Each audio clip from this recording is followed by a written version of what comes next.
प्यारे बच्चों, आज हमारी वीडियो में आप सभी का स्वागत है।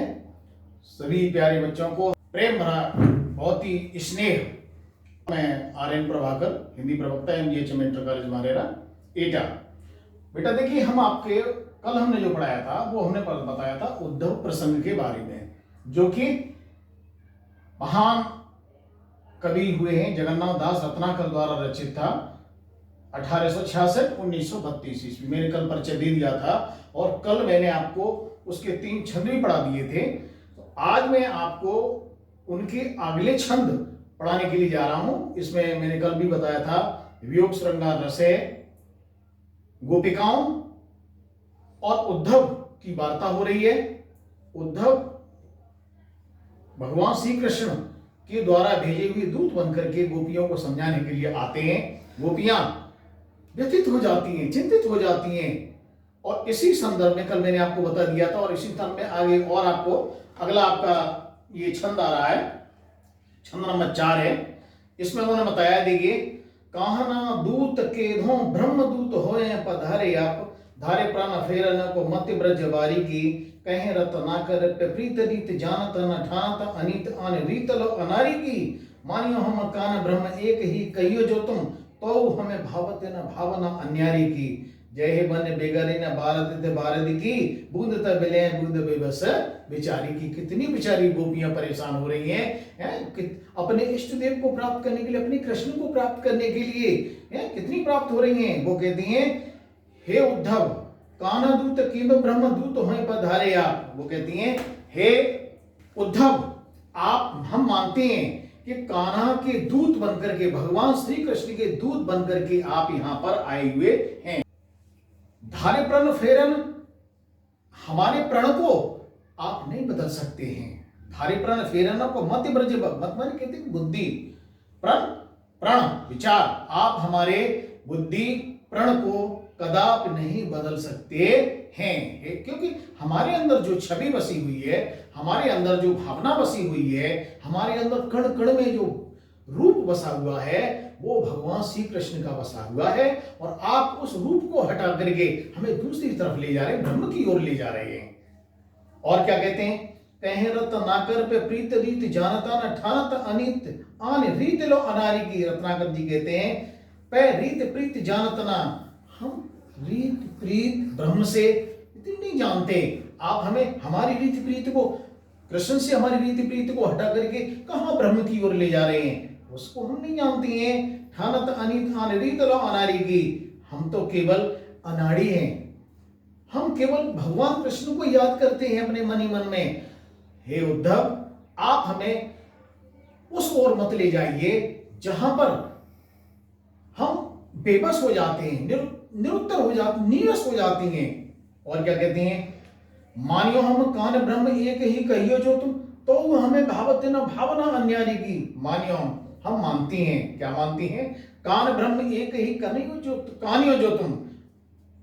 मैं ये मानती हैं कि कान ब्रह्म एक ही, कान्हा और ब्रह्म आप एक ही बता रहे हैं, भगवान कृष्ण को और ब्रह्म को आप एक ही बता रहे हैं, लेकिन फिर भी कनियो जो तुम, तो हमें भावत न, लेकिन भावत नहीं सुहाने के लिए, अच्छी लगने के लिए, हमें फिर भी ब्रह्म की रीत बिल्कुल पसंद नहीं आ रही है, क्योंकि भावत भावना अन्यारी की, हमें हम अनाड़ी मान लीजिए, हमें बुद्धिहीन मान लीजिए। हे उद्धव, हमें तो केवल एक ही चीज याद आ रही है, जो कि भगवान श्री कृष्ण के प्रति हमारी अथाह श्रद्धा है, हम केवल उन्हीं को याद कर पाएंगे।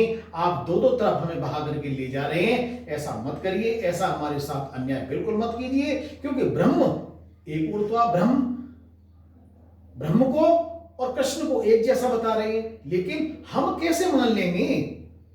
और वो क्या कहती हैं, जय हे बेन बेगरे ने भारत भारती की, बूंद तबले बूंद बेबस बेचारी की।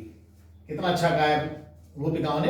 गोपिका कहती हैं कि जय बिन बिगरे न भारत भारत की। देखिए, भारत भारत की, भारदिता, समुद्र और बूंद दो चीजें होती हैं। तो गोपिकाएं क्या कहती हैं, बूंद जब समुद्र में गिरती है, हे उद्धव, जब बूंद समुद्र में गिरती है तो समुद्र का अस्तित्व नहीं मिटता है। अस्तित्व किसका मिट जाता है? बूंद का मिट जाता है। हम तो बूंद हैं, बूंद तो विलय। अब हम ब्रह्म को उनको छोड़ करके और ब्रह्म में चले जाएं, ब्रह्म सागर में चले जाएं, सागर में बह जाएं, लेकिन हम तो उसमें जाके समाप्त हो जाएंगे, हमारा कोई अस्तित्व ही नहीं रहेगा।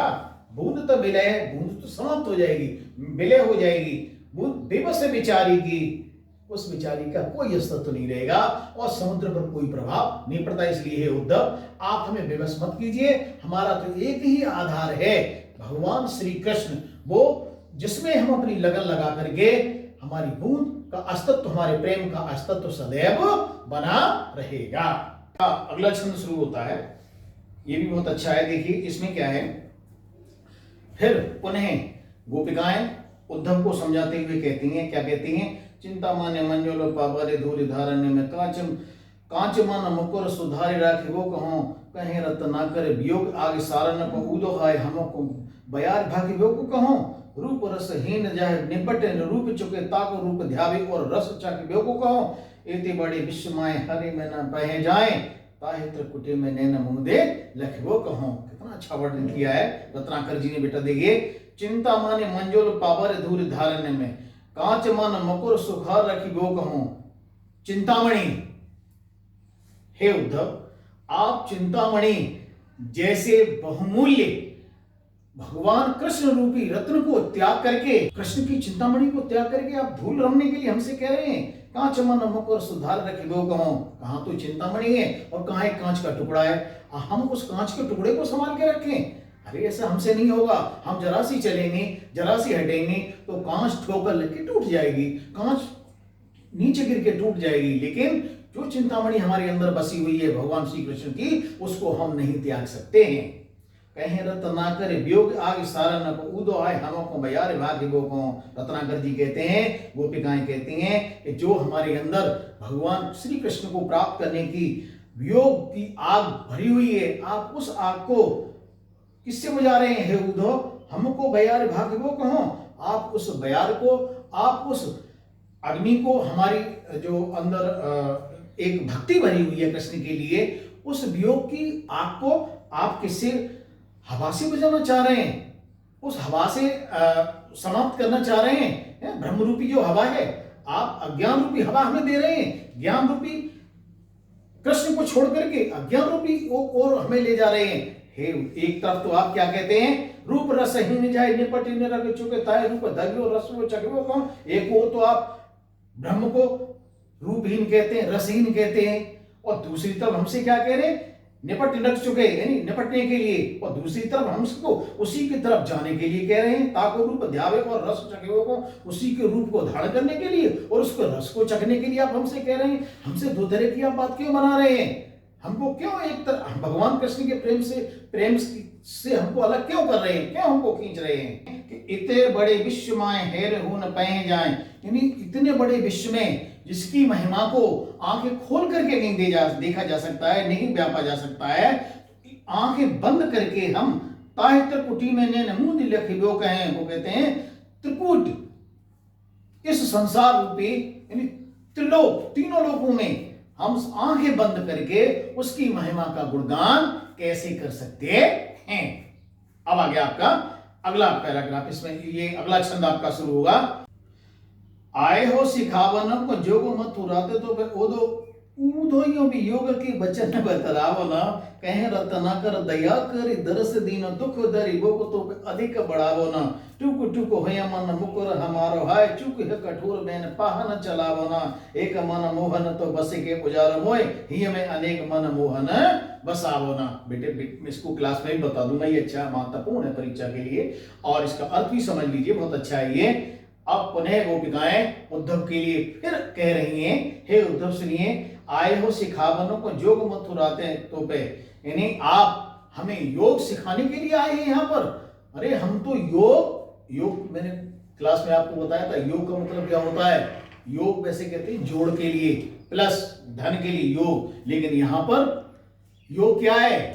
यहाँ पर योग कहते हैं जीवात्मा और परमात्मा का जहां योग होता है, जोड़ होता है, दोनों मिलते हैं, उसको योग कहते हैं। तो वही चीज यहां पर आई हुई है, वो कहते हैं आयो सिखावन को जोग मत उड़ाते तो पे उदय वियोग के वचन मत रावो ना। हे उद्धव, आप योग के वचन हमसे मत बोलिए। आप हमें अच्छी बात है, आप बताने के लिए आए, बहुत अच्छा बताइए, लेकिन वियोग भरे शब्द हमसे मत बोलिए। आप प्रश्न से अलग हो जाइए, आप ब्रह्म में लीन हो जाइए, आप ये करिए, आप वो करिए, हमें ये चीज मत बताइए। वियोग के वचन मत रावो ना। कहीं रतना कर दया करे दरस दीनियो, दुख दरे भोगतों पे अधिक बढ़ावो ना। एक रत्नाकर जी कहते हैं, गोपिकाएं कहते हैं, आपने बहुत अच्छी किया, बहुत ही अच्छा किया, आपने अपने दर्शन दिए हमें आकर के, दया करे दरस दीनियो, दुख दरे भोगतों पे अधिक बढ़ा, लेकिन दुख हमें अधिक मत बढ़ा करके दीजिए। हे उद्धव, ये भगवान कृष्ण के प्रति हमारी अथाह श्रद्धा है, उस श्रद्धा को आप हम उनसे हमें अलग मत कीजिए। दुख दारे वियोगतों को अधिक बढ़ावो ना, हमारे ऊपर अधिक दुख मत बढ़ाइए। और क्या कहती हैं, टूक टूक होवे मन मुकर हमारा वाय चूक ही कठोर बेन पाहन चलावो ना। कितना देखिए कह दिया इन्होंने, कितना अच्छा प्रयोग किया है। टूक टूक होवे मन मुकर हमारा, हमारा मन, हमारा हृदय आपकी व्यंग बाणों से, आपकी कही हुई बातों से खंड खंड हो, टूक टूक हो गया है मन हमारा और हृदय। और हे उद्धव, आप हमारे इस हृदय पर कठोर आघात अब मत कीजिए। कठोर पेन पाहन चलावना, अब पत्थर रूपी कुल्हाड़ा यानी हमारे अब इस हृदय पर मत चलाइए अपने इन बातों का। आप जो बात वियोग की बातें कह रहे हैं इसको मत कहिए। एक मन मोहन तो बस के उजारो मोए। अरे एक तो मेरे मन के अंदर भगवान कृष्ण बसा हुआ था, अब जब उसके टुकड़े होके कांच, कांच आप लोगों ने दर्पण देखा है, और दर्पण को जब हम तोड़ देते हैं तो जितने टुकड़े हो जाते हैं उनमें ही प्रतिबिंब, उतने ही प्रतिबिंब दिखाई देते हैं। तो वो क्या कहती हैं गोपिकाएं कहती हैं, आप अपने व्यंग बाणों से, अपने बाणों से, अपने दिए हुए वचनों से हमारे मन के कांच के दर्पण को मत तोड़िए, प्रेम के दर्पण को मत तोड़िए, क्योंकि अगर वो दर्पण टूट गया तो कृष्ण के उतने ही रूप अलग अलग हो जाएंगे। वो कहते एक मन मोहन तो बस के उजाड़ मोह, एक मन मोहन तो बस में मेरे मन में बस करके उसने हमें उजाड़ ही दिया। अब हिय में अनेक मन मोहन बसावन। अगर आप वैसे बाण चलाएंगे, व्यंग बाण चलाएंगे, अपनी वाणी की बाण चलाएंगे, हे उद्धव, अगर हमारा मन रूपी दर्पण टूट गया तो हमारे मन के अंदर बहुत सारे मनमोहन बस जाएंगे, तो हम उनको कहां से फिर बसाएंगे? एक कोई हम नहीं, एक की जो एक मनमोहन का प्रेम है, एक कृष्ण का प्रेम है, हम उसको ही नहीं झेल पाएंगे हैं? और आप हमारे अंदर बहुत सारे मनमोहन पैदा कर रहे हैं। हे उद्धव, आप ऐसा बिल्कुल कदापि मत कीजिए। जब उद्धव निरुत्तर हो जाते हैं और समझती हैं गोपिकाएं कभी कुछ जवाब नहीं देंगे, तो वो कहती हैं कि अब हे उद्धव आप जाने के लिए हैं, हे उद्धव आप जाने के लिए हैं, और तो हम ज्यादा नहीं जानती हैं, हमने बहुत कुछ आपको बता दिया है। अब हम हमारा एक संदेश और सुन लीजिए, वो कृष्ण से कह देना, जाकर के भगवान श्री कृष्ण से क्या कह देना, उदो यह सुदो संदेशों कह दीजो, एक जानते अनेक न विवेक ब्रजवारी हैं, कहे रतना कर असीम रावरी तो क्षमा क्षमता कांत लो अपराध के हमारी है, दीज और ताजन तबे सबे मन भावे पर कीजे न दरस रज बंजत विचारी हैं, भली है बुरी है और सरज न रज हो के जो जो कहें सोई पे परिचारिका तिहारी है। कितना अच्छा उन्होंने कहा है कि अब हम देखो ये प्रेम की, ब्रह्म की और ज्ञान की हम ये बातें कुछ नहीं जानती, आप हमारा क्या कहेंगे जाकर के, उदो हे उदो, यह सूदो यानी सीधा सीधा सा यह संदेश कह देना आप जाकर के, जानती अनेक न विवेक ब्रजवारी, यानी ब्रज की बालाएं, ब्रज की गोपिकाएं वो अधिक कुछ नहीं जानती हैं, उनके अंदर विवेक शून्य हो गई हैं, उनके अंदर विवेक नहीं रहा है। जानते अनेक न विवेक ब्रजवारी हैं, कहे रत्नाकर असीम रावरी तो क्षमा। रत्नाकर जी कहते हैं उनसे ये कहना कि हे प्रभु, आपके अंदर तो क्षमा करने की अपार शक्ति है, लेकिन क्षमता कहन अपराध को हमारी, लेकिन हम आपको याद करने का अपराध कब तक करती रहेंगे? आपके अंदर तो अपार क्षमता है अपराध को क्षमा करने के लिए। हे प्रभु, अब हम अपराध कहां तक करेंगे? और क्या, दीजे और ताजन सबे जो मन भावे पर कीजे न दरस रज भंजत विचारी हैं। आप दीजे न और ताजन सबे जो मन भावे पर, हे उद्धव, भगवान जी से ये कहना, कृष्ण जी से ये कहना जाकर के कि वो अपने मन के अंदर, वो तो सर्वव्यापी हैं, अपने मन के अंदर हमें देख करके क्या करें, और ताजन सबे जो मन भावे पर कीजन दरस रस बन्यत विचारी हैं, हम विचारी उनसे अलग हो गई हैं, हम वंचित हो गई हैं, वो हमें अपना लें, हमें स्वीकार करें, हम जैसी भी हैं वो हमें स्वीकार कर लें, और भली हैं बुरी हैं और सलज निर्लज हैं, कि चाहे हम भली हैं चाहे बुरी हैं, चाहे लज्जाशील हैं चाहे निर्लज हैं, हे उद्धव हम जैसी भी हैं, जो कहें सो पे हैं परिचारिका तिहारी, परिचारिका कहते बेटा सेविका के लिए, दासी के लिए, भक्त। देखिए कितना कैसा हो जाता है, भक्त कैसा हो जाता है अपने प्रभु के प्रति, वही बताया, जो कहे सो पे परिचारिका तिहारी हैं, भली हैं बुरी हैं, सलज निर्लज हूं के, चाहे हम लज्जा युक्त हैं चाहे निर्लज हैं, हम जैसी भी हैं, हे भगवान श्री कृष्ण जी हम आपकी ही सेविका हैं और रहेंगे, अतः आप हमें स्वच्छ मन से स्वीकार कीजिए, हमें अपने दर्शन दीजिए, क्योंकि हम बिना आपके दर्शन के बहुत ही अपने अंदर, कहते नहीं कि किसी के बिना व्यक्ति नहीं रह सकता, वो अधूरा महसूस करता है, लेकिन वो तो यहां पर ये कह देती हैं कि हम तो जैसे बिना प्राण के शरीर होता है, हे उद्धव हमारी स्थिति तो ठीक वैसी हो गई है। अब हम आप उद्धव से, भगवान श्री कृष्ण से कह दिए उद्धव हम जैसी भी हैं जो भी हैं हम उन्हीं की सेविका हैं, और वो हमें आकर के स्वीकार करें। बेटा आज ये आपके 4 छंद हो गए।